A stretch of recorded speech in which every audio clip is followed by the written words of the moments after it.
en momentos del camino, que cansado estoy, que las fuerzas se me van y yo creo solo estar, y otros pasos siempre veo que conmigo van, y en tus brazos yo estoy, nuevas fuerzas tú me das, porque solo tu amor me alienta a seguir, y tu espíritu por siempre me consolará,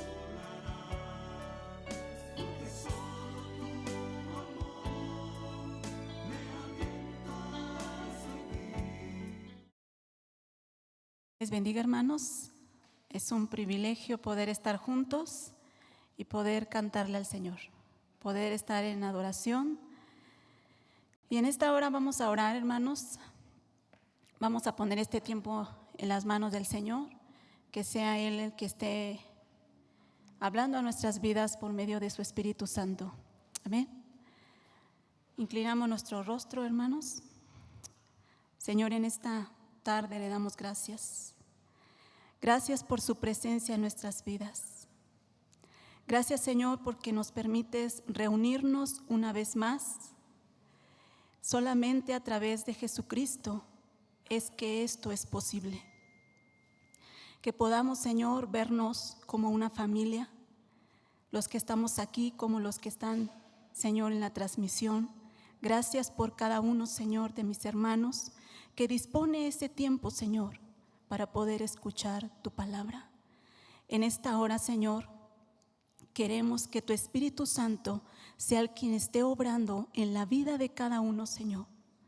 Que sea el Espíritu Santo, Señor, quien esté abriendo nuestro entendimiento, nuestros oídos, para poder escuchar lo que tienes para nosotros en este día. Gracias, Señor, por mis hermanos que están dispuestos, Señor. Quita todo aquello que pudiera estorbar. Muchas veces aún nosotros mismos, Señor, nos estorbamos para no escuchar tu palabra. No permitas que en nosotros haya, Señor, distracción, Señor, para no escucharte, sino que realmente tengamos ese oído atento a tu voz y que no solamente seamos oidores de tu palabra, sino también hacedores, Señor. Gracias le damos en el nombre de Jesús. Amén. Capítulo 12 comienza diciéndonos: había un hombre rico, había un hombre pobre. El rico dice que tenía muchos corderos, muchos animales, pero el hombre pobre solo tenía una corderita que la había alimentado en su casa, ¿verdad? Y llega este hombre rico y como le llegaron visitas, ¿qué hizo?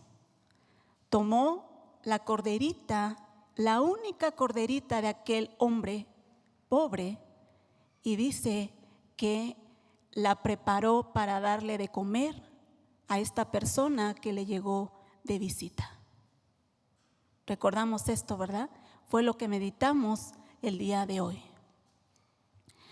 Pero a mí, cuando meditaba este pasaje, muchas veces tal vez no sabemos a qué se refiere esta parábola que Natán hace. La mayoría yo creo que sabe, y cuando hablamos del pecado de David, yo creo que todos nos acordamos a qué se refiere.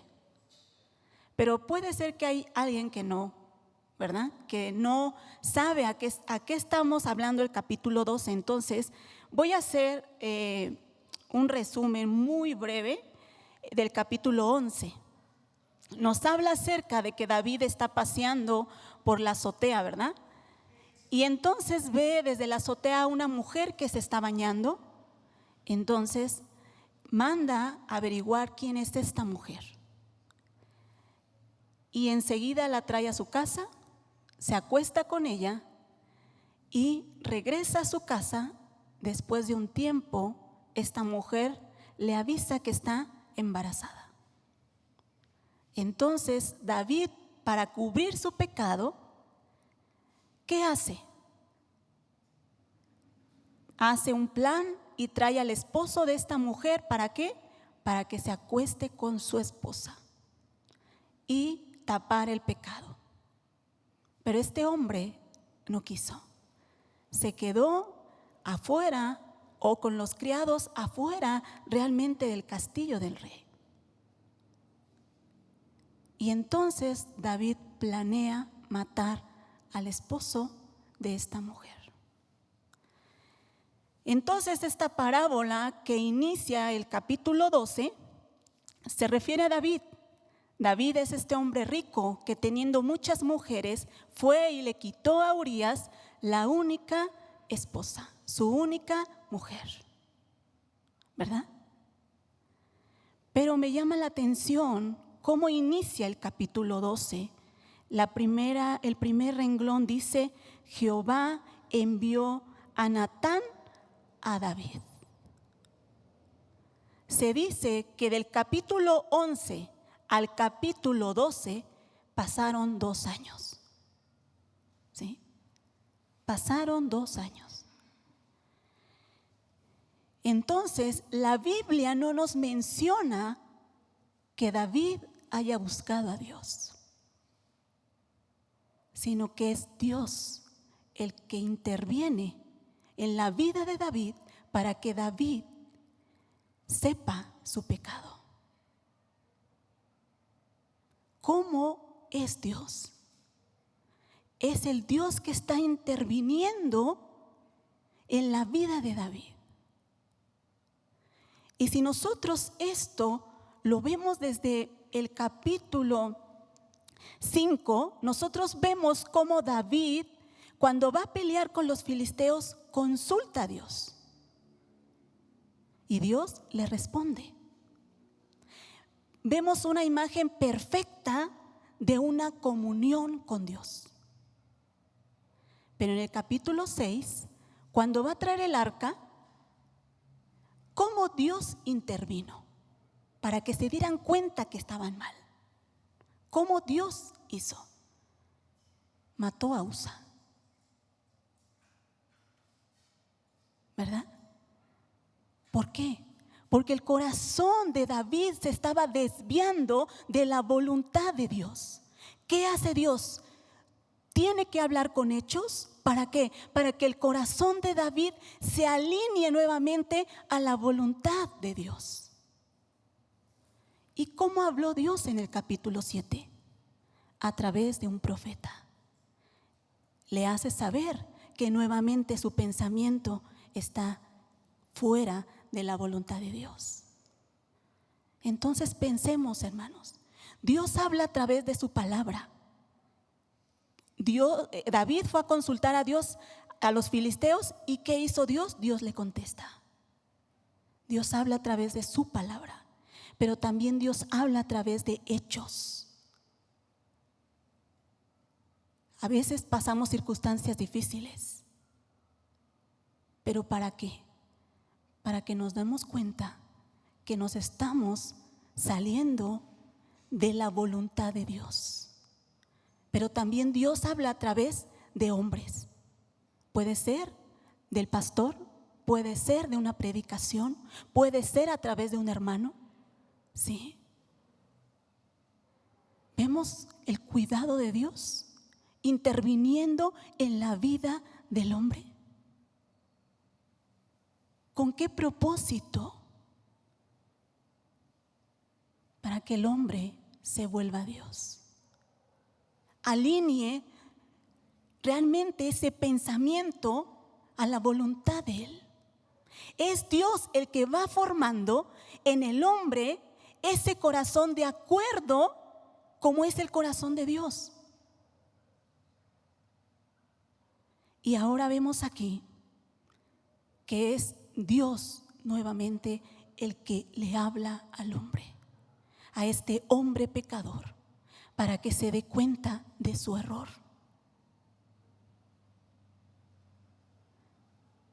Cuando yo meditaba esto, recordaba un versículo No vaya, yo se lo voy a leer, está en Oseas 11:9 y dice así: no ejecutaré el ardor de mi ira, ni volveré para destruir a Israel, porque Dios soy y no hombre. Mire lo que está diciendo Dios. Él es Dios y no hombre. ¿Por qué, hermano? Porque si a nosotros como hombres nos hubieran hecho lo que a David o lo que David hizo, ¿cómo reaccionaríamos? ¿Sabes qué? Agarra tus cosas y vete. No quiero hablar. No quiero hablar del asunto. ¿No es cierto? Si fuésemos engañados, ¿qué haríamos? No perdonamos tan fácilmente. Pero sin embargo, ¿qué dice Dios? Yo soy Dios y no hombre. ¿Y qué hace Dios? Es Dios que va a buscar a David.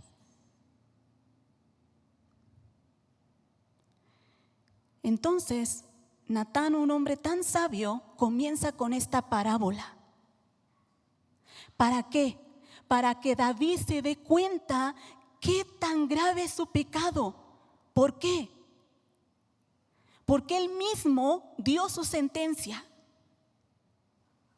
Porque él mismo dio su castigo.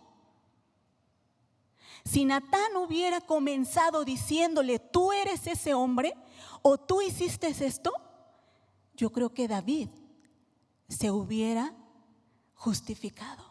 Yo creo que David hubiera pensado, bueno, no hice tan mal, porque así somos. El pecado de otro lo señalamos rápido, pero nuestro pecado no lo vemos tan mal. Y eso lo vemos enseguida. Dice, vamos a leer el versículo 5 y versículo 6. Dice, entonces se encendió el furor de David en gran manera contra aquel hombre y dijo a Natán, vive Jehová, que el que tal hizo es digno de muerte y debe pagar la cordera con 4 tantos porque hizo tal cosa y no tuvo misericordia. ¿Vemos? David se está dando realmente su sentencia. Rápidamente David juzga a aquella persona que había hecho esto. Rápidamente actúa con justicia. Pero muchas veces así somos. Y yo voy a poner este ejemplo con 2 personas. Una, para que veamos cómo somos, hermanos. Una con David y otra con Saúl. Y yo quiero preguntar, ¿cuál fue el pecado de Saúl? Bueno, muchos dirán, ¿quién es Saúl? Si no saben, es el primer rey de Israel. ¿Sí? Fue antes de David. Pero ¿por qué fue desechado Saúl? Decimos a lo mejor por desobediencia, ¿verdad? Porque desechó la palabra, pero también David. Y muchas veces no recordamos el pecado de Saúl tanto como el pecado de David. Decimos pecado de David y rápido pensamos con Betsabé. No pensamos cuando hizo el censo, no pensamos cuando quiso traer el arca, sino pensamos en el pecado de adulterio. Y realmente cuando usted conoce a una persona que cometió adulterio, yo creo que usted no la vuelve a ver con los mismos ojos. Vamos a ir a 1 de Samuel para ver por qué o cómo fue Saúl. capítulo 10.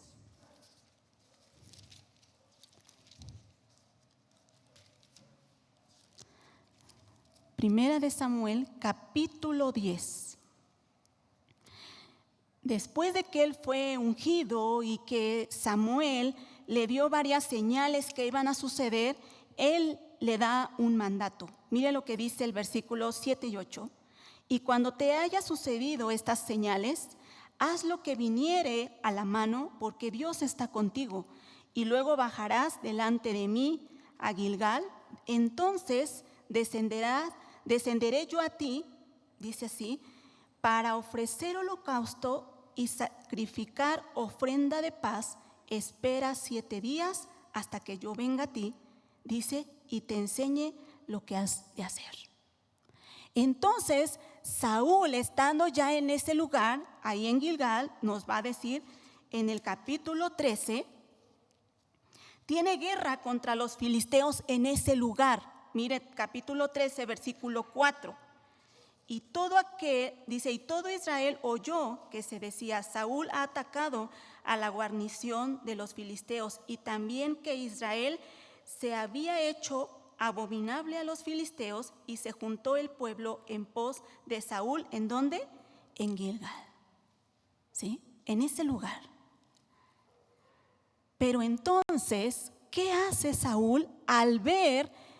Nos dice enseguida que los filisteos eran como la arena del mar, o sea, eran muchos.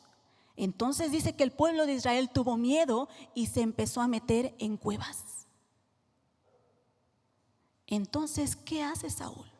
Mire lo que hace. Vamos a ver en el versículo 8. Y él esperó 7 días, conforme al plazo que Samuel había dicho, pero Samuel no venía a Gilgal y el pueblo se le desertaba. Entonces dijo Saúl: traedme, dice, holocaustos y ofrendas de paz, y ofreció el holocausto. Y cuando él acababa de ofrecer el holocausto, he aquí Samuel que venía, y Saúl salió a recibirle para saludarle.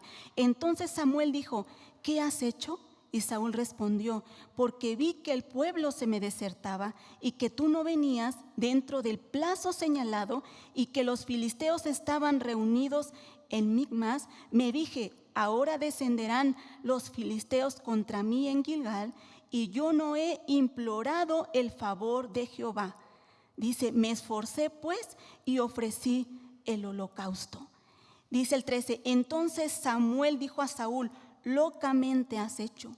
No guardaste el mandamiento de Jehová tu Dios, que él te había ordenado, pues ahora Jehová hubiera confirmado tu reino sobre Israel para siempre, mas ahora tu reino no será duradero. Jehová se ha buscado un varón conforme a su corazón, al cual Jehová ha designado para que sea príncipe sobre su pueblo, por cuanto tú no has guardado lo que Jehová te mandó. Mire que Saúl fue desechado desde aquí. Muchas veces pensamos que es con los amalecitas en el capítulo 15. Pero si usted compara este pecado de Saúl, solamente él ofreció un holocausto, con el adulterio de David, ¿qué es más grave, hermano? Vemos el adulterio, ¿verdad? Pero veamos lo que hizo Saúl. Primeramente nos está diciendo que el pueblo se le desertaba. El versículo nos está diciendo que realmente dice: y él esperó 7 días conforme al plazo que Samuel había dicho. Pero, ¿qué hizo? El pueblo se le desertaba. Entonces, en el corazón de David estaba el pueblo. En realidad, él estaba preocupado porque el pueblo no se le desertara. Y no solo eso, sino en realidad él tomó un lugar que no le correspondía al hacer el sacrificio. Los reyes no podían hacer el sacrificio. Era el sacerdote que tenía que hacer. tomó un lugar que no le corresponde. No solo eso, sino que cuando ve a Samuel, ¿a quién le echa la culpa? A Samuel. Le dice, pues es que tú no venías. Yo esperé el plazo señalado, pero como tú no venías, entonces me esforcé. Entonces tú tienes la culpa, Samuel.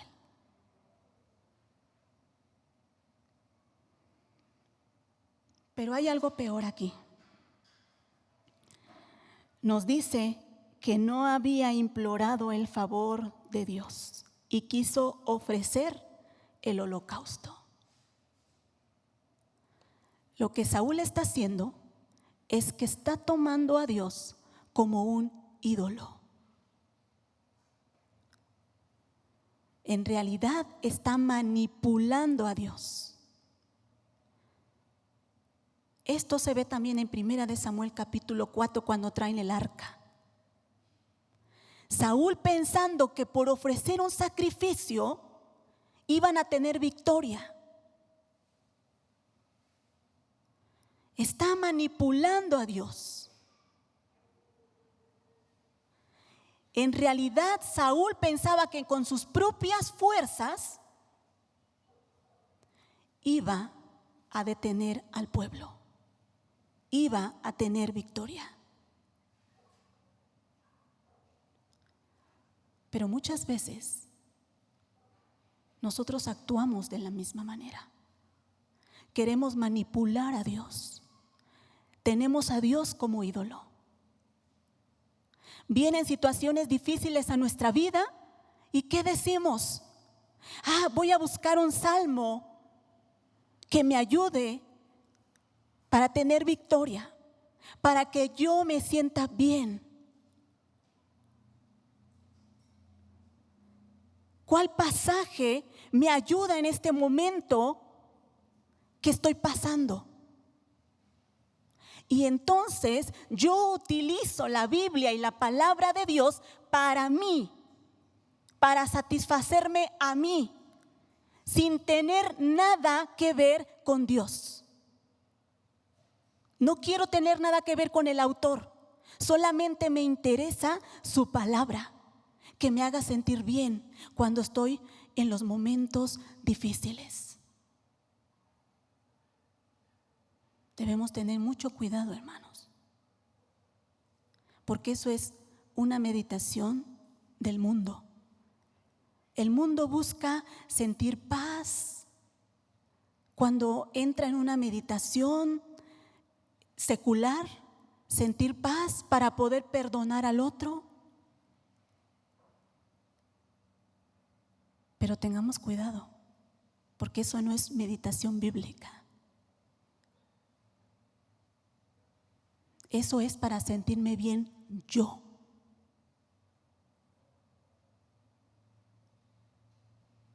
Y sin darnos cuenta, Dios está afuera. Pero sí queremos su palabra y la manipulo a mi manera, a mi forma. Eso estaba haciendo Saúl. Y entonces llegamos al capítulo 15 y nos habla acerca de los amalecitas. Yo creo que aquí esta parte, yo creo que todos lo recuerdan. Cuando Dios lo manda a matar a todos, niños, jóvenes, adultos, ganado, todo. No dejes nada, dice. ¿Y qué hace Saúl?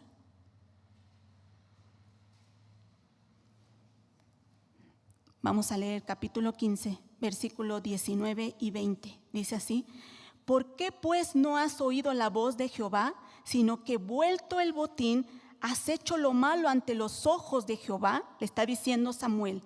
Y Saúl respondió a Samuel: antes bien he obedecido la voz de Jehová y fui a la misión que Jehová me envió, y he traído a Agag, el rey de Amalec, o sea, no lo mató, lo trajo, y he destruido a los amalecitas. Pero ¿qué dice Saúl? Sí he obedecido, sí yo fui a la misión, traje al rey, pero sí maté a los amalecitas. ¿Por qué hizo Saúl esto? Mire, vea el verso 12. Madrugó luego Samuel para ir a encontrarse a Saúl por la mañana, y fue dado aviso a Samuel diciendo: Saúl ha venido a Carmel, y he aquí, mire lo que hizo. Se levantó un monumento y dio la vuelta y pasó delante y descendió a Gilgal. ¿Qué se había levantado Saúl? Un monumento. Ahora, en el capítulo 10 que vimos, en el corazón de Saúl estaba el pueblo, pero en el capítulo 15 ya no está ocupando el pueblo el lugar de Dios. Ahora Saúl mismo está ocupando el lugar de Dios. Él se levanta un monumento y él dice: yo sí obedecí. Hermanos, esto es una obediencia a medias. Y una obediencia a medias es una desobediencia. Muchas veces estamos así. Pensamos que obedecemos a Dios, pero lo hacemos a medias.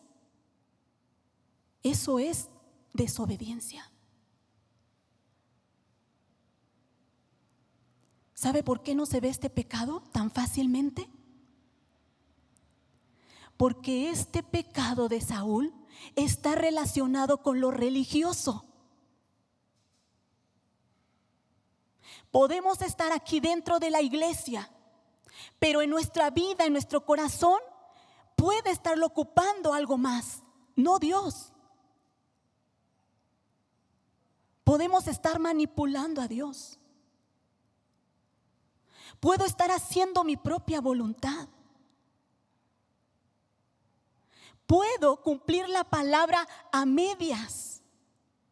Es más, me puedo aprender muchos versículos, pero nada que ver con una relación con Dios. ¿Y eso se ve? ¿Se ve en la persona?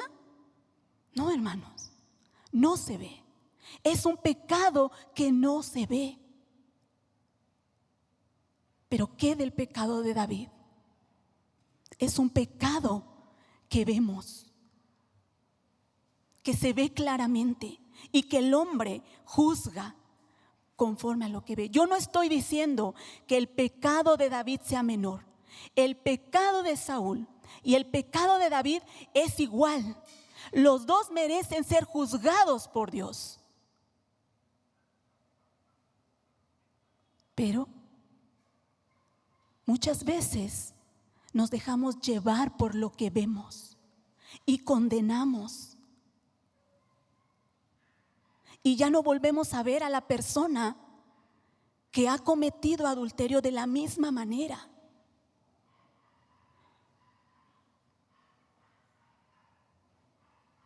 Pero ¿cómo es Dios? Dios nos tiene que enseñar a ver con sus ojos. Regresamos capítulo 12 de Segunda de Samuel. Como iglesia, hermanos, nosotros nos toca restaurar a las personas y no señalar.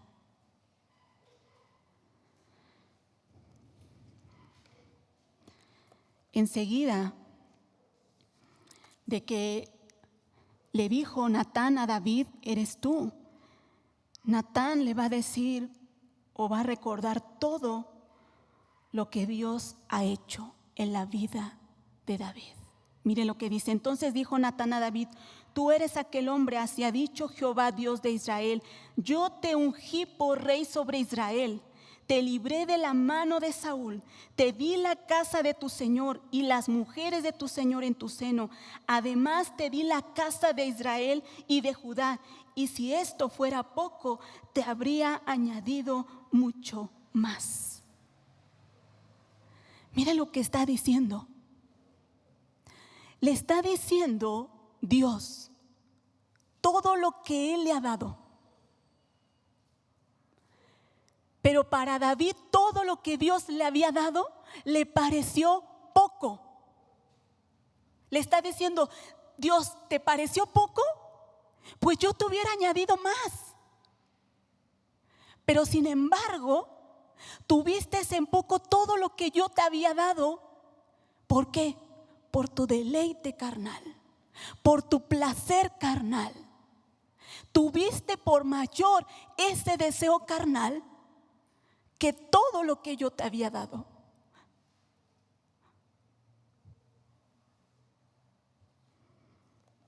Entonces dice, porque pues tuviste en poco la palabra de Jehová, haciendo lo malo delante de sus ojos. A Urías Heteo heriste a espada y mataste por mujer, y tomaste por mujer a su mujer, y a él lo mataste con la espada de los de Amón. Y enseguida dice, primero nos dice que David despreció la palabra, y después el versículo 10 nos dice, por cuanto me menospreciaste. Menospreció a Dios. Menospreciar la palabra es menospreciar a Dios. Y enseguida nos va a hablar de ese castigo que va a tener David, de ese juicio que va a venir. Pero en realidad, ¿esto cómo lo tenemos que ver, hermanos? En realidad, esto es algo que Dios va a permitir para guardar a David del mismo. ¿Por qué? Cuando uno castiga a un hijo, cuando uno disciplina a un hijo, ¿por qué lo hace? Para que no lo vuelva a hacer, ¿verdad? Entonces, el padre, ¿de qué está guardando a su hijo? De él mismo. O sea, yo voy a permitir todo esto, David, ¿para qué? Para que tú no lo vuelvas a hacer. Yo te estoy cuidando, yo te estoy guardando, yo estoy interviniendo nuevamente en tu vida para que no lo vuelvas a hacer. Y quiero llegar al versículo 15. Entonces dijo David a Natán, pequé contra Jehová. Hasta ahí, hermanos. David dijo, pequé contra Jehová. Vamos a ver un hombre que conoce a Dios con un hombre que no conoce a Dios. El hombre que conoce a Dios va a aceptar su pecado. Sí, pequé contra Jehová. Pero ¿qué hizo Saúl? No, yo sí obedecí. Yo sí fui a lo que Dios me había dicho. ¿Qué le dice a Samuel? Tú tienes la culpa, Samuel, de que yo haya ofrecido esto. Yo esperé el plazo señalado, pero tú no venías. Vemos un hombre que no conoce a Dios, pero David conoce a Dios. ¿No eso fue lo que hizo Adán? La mujer que tú me diste, en otras palabras, le está diciendo a Dios, tú tienes la culpa, Dios, tú me la diste, tú me diste esta mujer, tú tienes la culpa de que yo haya pecado. Pero el hombre que conoce a Dios acepta su pecado. Y aquí empieza el arrepentimiento. Reconoce lo que hizo. Vamos a ir al Salmo 51, hermanos, y voy a terminar ahí.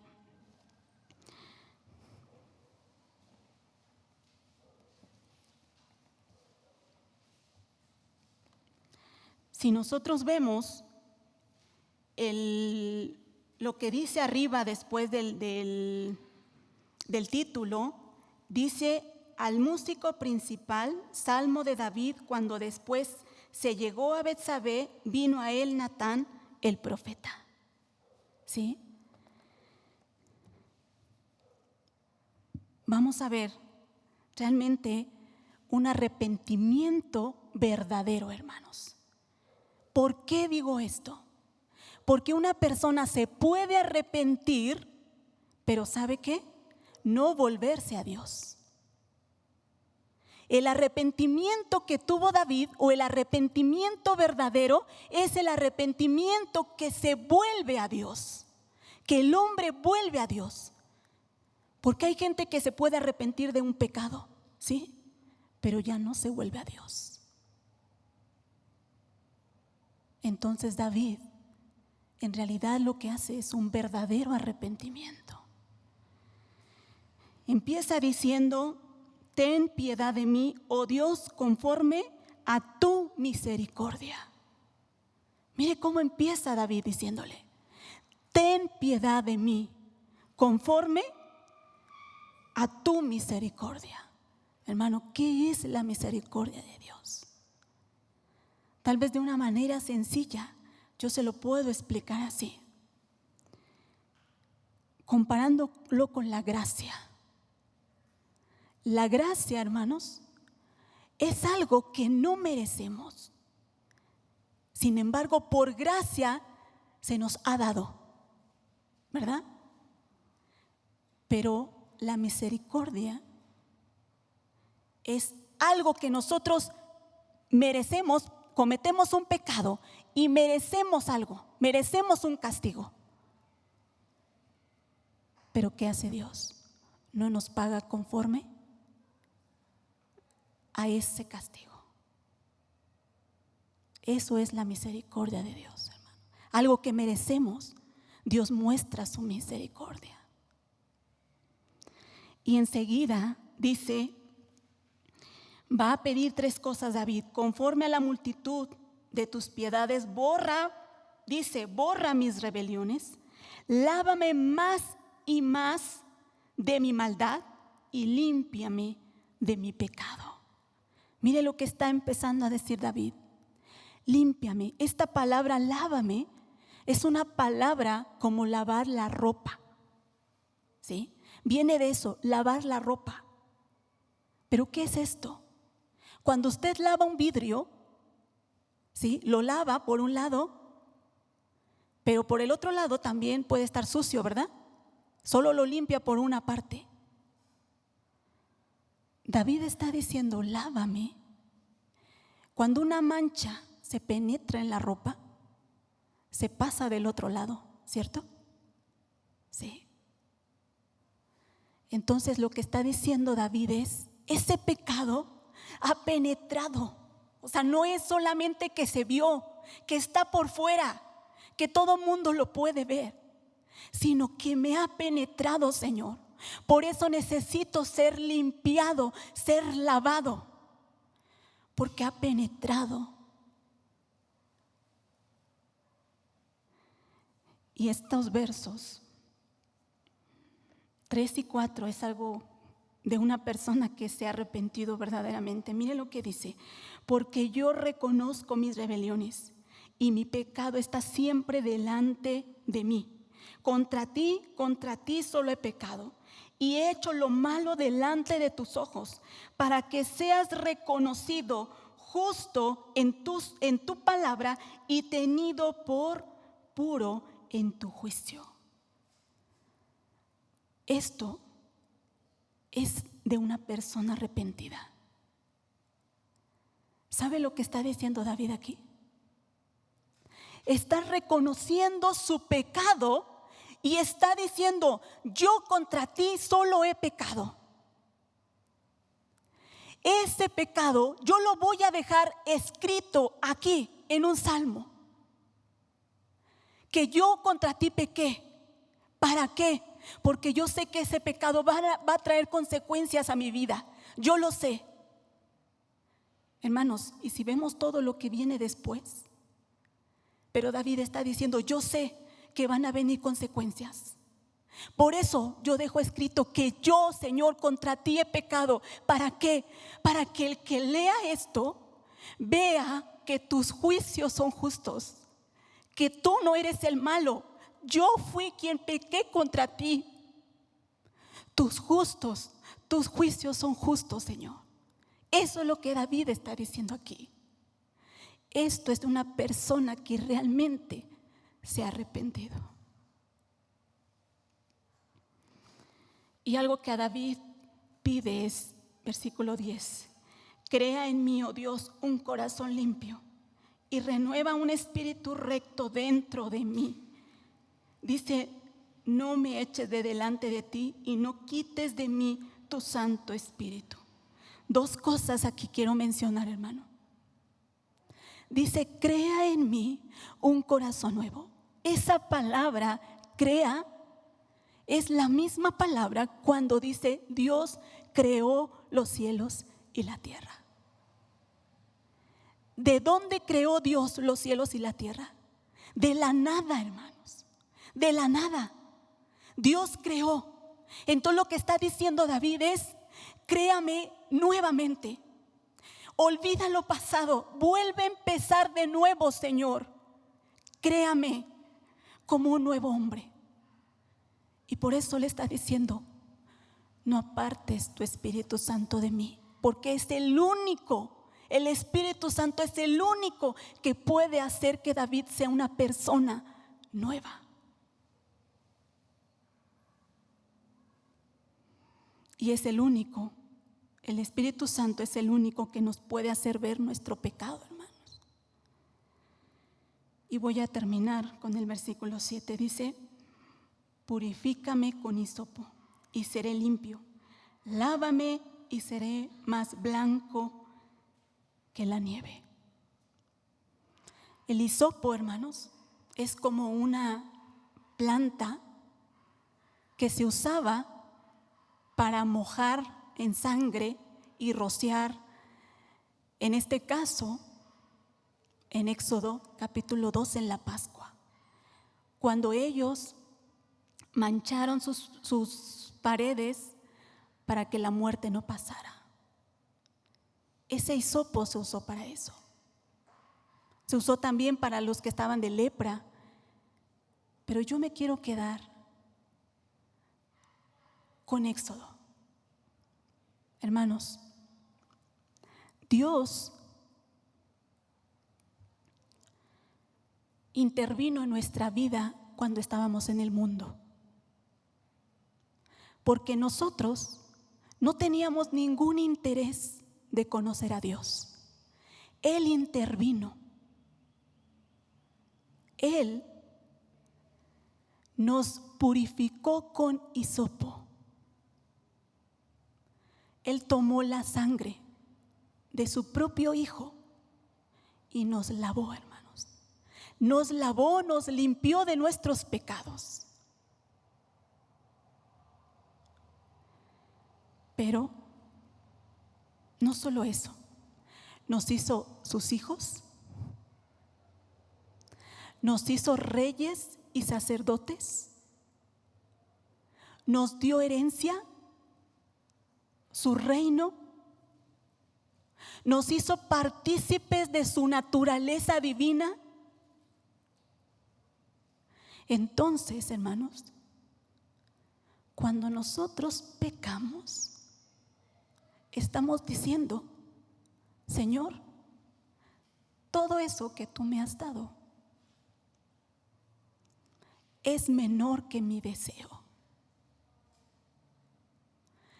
Muchas veces al pecar menospreciamos todo lo que Dios ha hecho a través de Cristo, todo lo que nos ha dado, porque estamos poniendo por encima de la obra salvadora de Dios nuestro deseo carnal y estamos menospreciando tan grande obra de salvación, hermanos. Seguimos pecando porque aún consideramos mayor nuestro deseo. Reflexionemos hoy. Dios quiere un arrepentimiento que nos haga volver a Él. Un arrepentimiento verdadero. Oramos, hermanos. Señor, gracias por tan grande obra de salvación. Gracias por Jesucristo, porque sin Él nada somos. Gracias por su Espíritu Santo, porque sin Él nada somos. Gracias por tan grande obra, por haber intervenido en nuestra vida cuando estábamos en pecado, Señor. Ahora solo pedimos que nos guarde, Señor, que nos guarde, Padre, de no menospreciar su palabra, de no menospreciar, Señor, realmente su voluntad, porque eso es menospreciarlo a usted. Perdónenos si eso hemos hecho. Si realmente, Señor, nuestro pecado muchas veces es como Saúl, un pecado que no se ve. Perdónanos si en nosotros habita todavía aún el pecado, o que aún todavía muy naturalmente podemos pecar. Permita que el Espíritu Santo que obra en nosotros nos aleje, nos haga aborrecer el pecado cada día en nuestra vida, porque solamente el Espíritu Santo es el único que puede hacer esa obra en nosotros. Gracias le damos, porque usted interviene en cada momento en nuestra vida. Gracias, Señor. Oramos en el nombre de Jesús. Amén.